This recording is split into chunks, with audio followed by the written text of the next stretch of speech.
25 қазан Республика күніне орай ұйымдастырылған «Менің отаным, менің мақтанышым» атты бейнеролик байқауының қорытындысы. Алғыс хат. Әулиеағаш орта мектебінің тарих пәнінің мұғалімі Әбілбай Дінмұхамед Мұхамедәліұлы марапатталды. Алғыс хат. Әулиеағаш орта мектебінің мұрагер тарих пән бірлестік жетекшісі, тарих пәнінің мұғалімі Сұлтан Бақытгүл Сұлтанова марапатталды. Алғыс хат.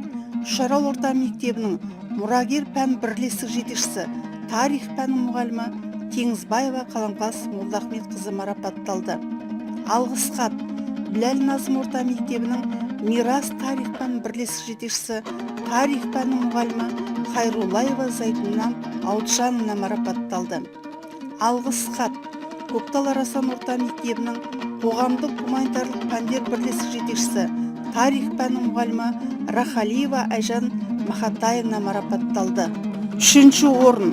Розыбакиев атындағы орта мектебінің мұрагер тарих пән бірлестік жетекшісі, тарих пәнінің мұғалімі Тужасарова Дамира Жұмабековна марапатталды.